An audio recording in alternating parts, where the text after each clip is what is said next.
Olá pessoal, bom dia, boa tarde, boa noite. Estamos de volta para mais uma aula de Geografia. Capítulo 9, a modernização do campo brasileiro. Está na página 144 do livro didático de vocês, tá bom? Modernização do campo brasileiro. Nós iniciamos, pessoal, nessa página 144 do livro didático de vocês, fala da modernização do campo, né? O termo que está em negrito. O que seria essa modernização do campo? Seria a chamada também Revolução Verde. Essa revolução que vem com a proposta de acabar com a fome no mundo. Utilização dos conhecimentos científicos e de toda a produção técnica, até então, que a ciência tem desenvolvido, para o campo, para aumentar a produção agrícola do campo e resolver o problema da fome no mundo. A gente vai descobrir que isso não ocorre e essas promessas da Revolução Verde elas não se concretizam. A Revolução Verde, então, é essa proposta de trazer o capitalismo no campo, praticamente, alterar as relações que havia no campo de trabalho agora para relações eminentemente capitalistas, visando o acúmulo de riqueza simplesmente. A Revolução Verde, ou essa modernização do campo, vai trazer disparidades entre as regiões, possibilitando, por exemplo, o que? Concentração de terra, acentuando essa concentração de terra. Porque essa concentração de terra, ou essa concentração fundiária, ela já vem desde que o Brasil era colônia, desde a política das capitanias hereditárias e das Seis Marias. Mas, vamos dizer que até então, no século XX, a metade do século XX, 1950, 1960, vamos dizer que antes dessa Revolução Verde, o trabalhador no campo, ele trabalhava com esse proprietário de terra através de parceria ou de arrendamento ou de outros sistemas de trabalho, o que lhe possibilitava um acesso à terra, apesar da terra não ser sua. Então ele podia trabalhar na terra para a produção de alimento para a sua família, para a sua subsistência, né? Agricultura familiar ou outros tipos agrícolas que possibilitavam esse desenvolvimento do pequeno agricultor. Com a Revolução Verde e os investimentos estatais voltados para a produção de algumas culturas que eram utilizadas para exportação, esse pequeno agricultor ficou a ver navios, desempregado no campo, é obrigado a ir para a cidade.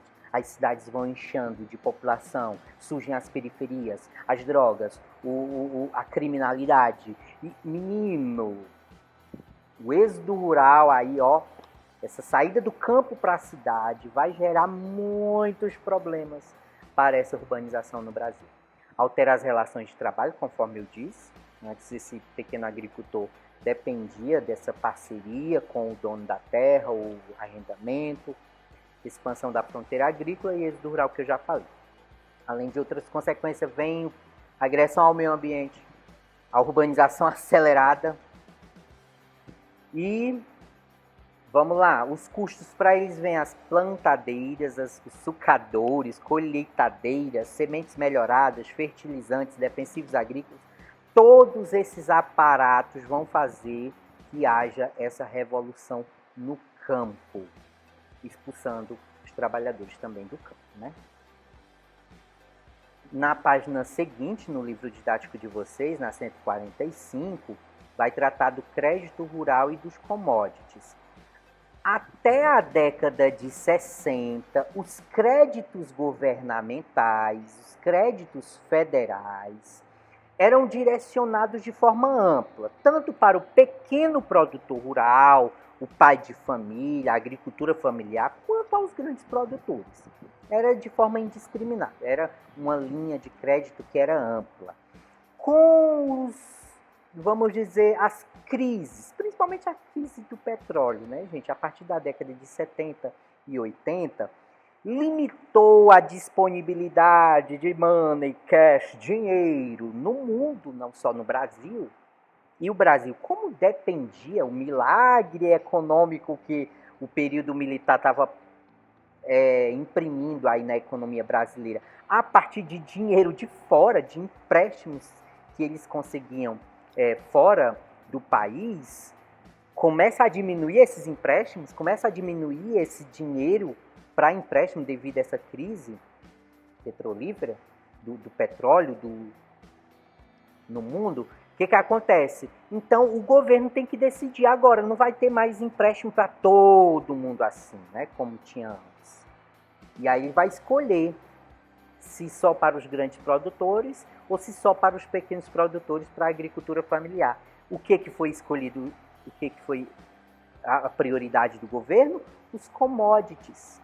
Então vai para os grandes produtores rurais. O da agricultura familiar, o pequeno produtor, fica de lado, né? Por que, gente? Por que o governo toma essa decisão? Os commodities, gente, são as culturas agrícolas que elas são precificadas a partir das bolsas de valores no mundo. Por exemplo, o petróleo, a soja, o milho, tem o seu preço definido pelas bolsas de valores no mundo, pela cotação, a oferta e a procura no mundo e essa cotação na bolsa de valores. Tá bom? Eles não têm preços definidos simplesmente pela produção e a oferta e a demanda local de um país e tal. Não, eles são precificados, né, a nível mundial e são negociados em dólar. É por isso que os governos locais, estando em crise, não tendo mais todo esse crédito aí no mundo, afora, não mais recebendo esses empréstimos como antes, na década de 60, ele vai buscar superávites para pagar os juros da dívida externa. Os juros desses créditos, desses empréstimos, quer dizer, que eles pegaram até então. Então, esses commodities vão ajudar a pagar os juros, não é nem a pagar a dívida, é os juros das dívidas. Olha que complicado, né, gente? E por isso que o pequeno agricultor, o pequeno produtor, aquele da agricultura familiar, ele vai ficar ali de lado, porque ele só produz um tipo agrícola que não é voltado para o mercado internacional, não é para vender nos Estados Unidos ou na Europa, né? Então ele fica ali de lado. Vamos seguindo aqui então o processo de modernização desigual. Todos esses subtítulos, pessoal, tá no livro. Quem quiser ir acompanhando pelo livro, tá bom? O processo de modernização desigual tá na página 146, tá bom? Olha que modernização é essa que o Brasil vai viver, pessoal. Desigual, privilegiando uma pequena parcela da população, um pequeno nicho ali de empresários. Olha aqui, ó, a estrutura de terras, quando se usa esse termo fundiário, é a estrutura de distribuição de terras entre a população. Ela vai estar na mão de uma pequena parcela. A estrutura fundiária corresponde ao modo como as propriedades rurais estão dispersas pelos territórios e seus respectivos tamanhos. A distribuição da terra no Brasil, ela é produto histórico. A má distribuição, né, gente? Data do período colonial com a criação das capitanias hereditárias e as sesmarias. Então é daí que já vem essa questão da terra ficar na mão de poucos, né, ó? Caracteriza-se por uma estrutura fundiária concentrada, são poucos que participam, né, que têm acesso a grande parcela de terra. Ou seja, a minoria da população detém as maiores e melhores terras agricultáveis. Então, uma pequena parcela da população fica dona de uma grande parcela de terras agricultáveis. A desigualdade estrutural fundiária brasileira configura-se como um dos principais problemas do meio rural. Por isso que há tanto conflito no campo. Os trabalhadores não têm acesso à terra. Eles lutam por esse direito que está na Constituição. O que a gente está falando aqui, desse direito de acesso à terra, gente, não é uma coisa utópica que a gente cria, o professor, as escolas criam, não, gente. É um direito que está na Constituição brasileira, tá bom? Na Constituição de 1988. Mudanças nas relações de trabalho no campo, aí você vai seguindo aí as páginas do capítulo aí de vocês. Consequências do Estatuto da Terra, está até destacado em negrito lá no livro didático de vocês. Foi criado, gente, deixa eu ler aqui no livro didático, vamos lá. foi instituído o Estatuto da Terra, página 148. Ó, a dispensa de empregados rurais e as mudanças nas relações de trabalho no campo foram agravadas no começo da década de 1960. Nessa época entrou em vigor o Estatuto da Terra. O que é esse Estatuto da Terra? Foi dado ao trabalhador do campo os mesmos direitos que tinham os trabalhadores da cidade, o trabalhador urbano. 13º, férias, etc., que a gente já sabe, a CLT, né? Ela possibilita isso, carteira assinada e tal. O que acontece? Os donos, os grandes fazendeiros, despediram esses trabalhadores, porque não queriam pagar esses direitos. Dispensou todo mundo. Foi pior, gente. A instituição desse Estatuto da Terra trouxe mais problemas do que ajudou. Então, essas relações trabalhistas que existiam, elas foram alteradas. Olha as duas principais relações de trabalho que existiam até então, gente. Existia o parceiro, onde o pagamento era realizado em espécie pelo uso da terra, por meio de cotas estipuladas entre o parceiro e o proprietário. Então, eu vou utilizar a sua terra, seu Chico, seu Antônio, seu Pedro, né? O seu Pedro é o dono da terra. Eu vou apenas utilizar uma parcela dessa terra e eu vou pagar em espécie. Existia também o arrendatário, onde o trabalhador aluga as terras de um proprietário, mediante o pagamento em espécie, ou em produto, ou na prestação de serviço, trocando o dia. Então, existiam essas relações de trabalho no campo, gente. Com esse Estatuto da Terra, trazendo esses direitos para o campo e o dono da fazenda não querendo dar esses direitos todos para os seus trabalhadores, manda todo. Não, gente, não tem mais esse negócio de parceria, não tem mais isso não, gente. Se eu for fazer isso, eu vou eu vou ter que estar pagando 13º, eu vou ter que estar dando férias, os direitos lá da CLT, não vai dar certo, gente. Acaba tudo isso. Surge, então, o boia fria ou o corumba. Uma das características do trabalho agrícola é a sazonalidade, quer dizer, é por estação, é por período. A questão da agricultura, ela tem um período, geralmente o período das chuvas. No caso aqui do Nordeste, o período ali do verão, dezembro, janeiro, fevereiro para frente, né? Isto é, há mais trabalho em determinados estágios do cultivo, como no período do plantio e da colheita. Então, muitos trabalhadores são contratados apenas para esse período. Eu não vou precisar ficar com esse trabalhador aqui na minha casa, isso lá, o dono da terra dizendo, o ano todo. Se o período de plantio e de colheita é apenas restrito a um período ali do ano, então vou contratar ele apenas nesse período.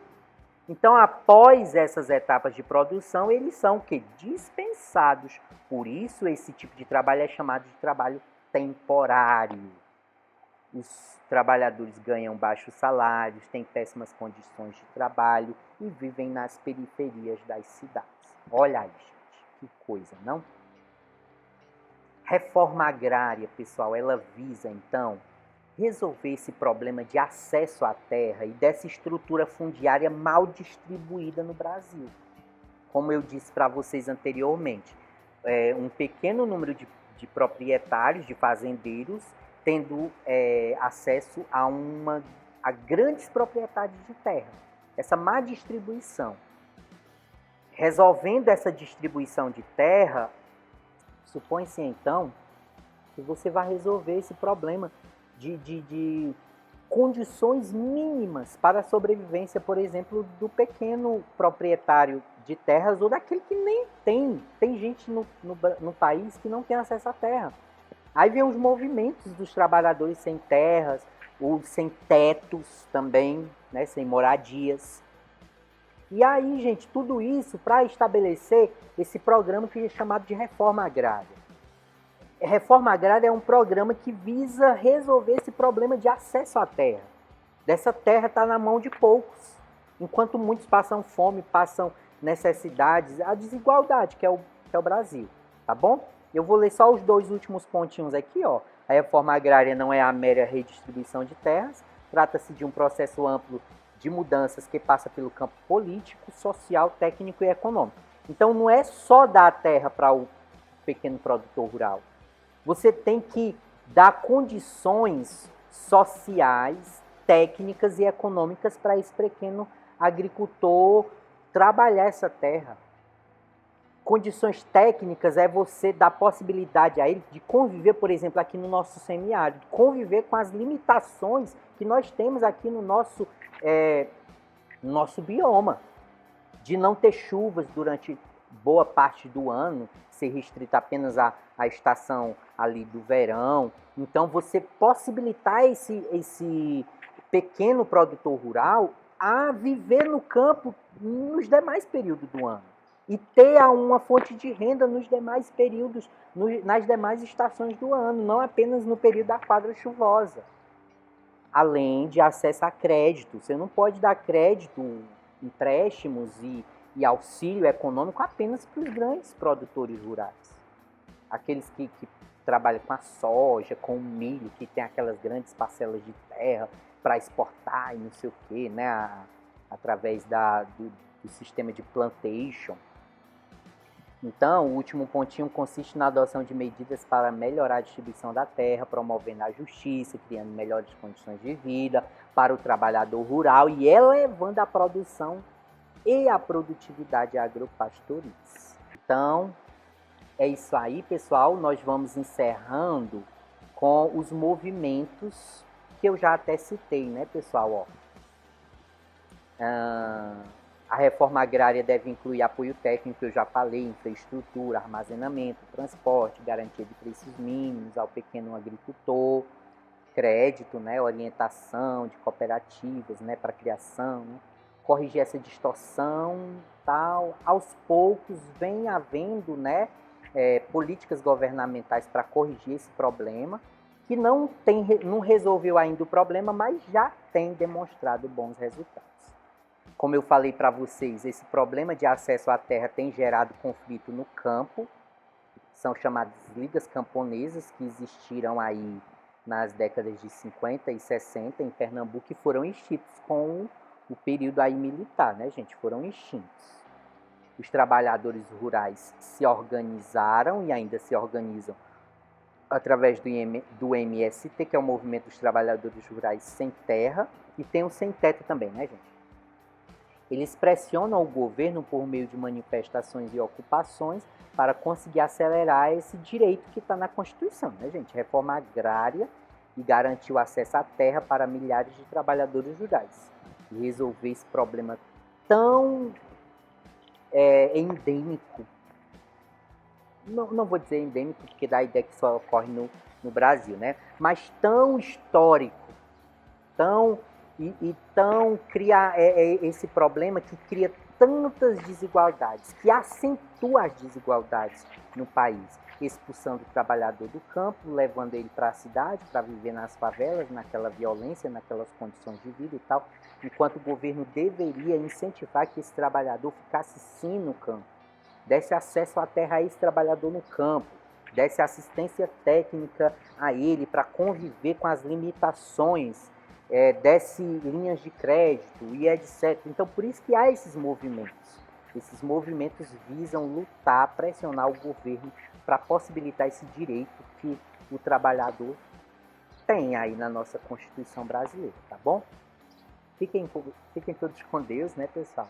Um abraço e até a próxima aula.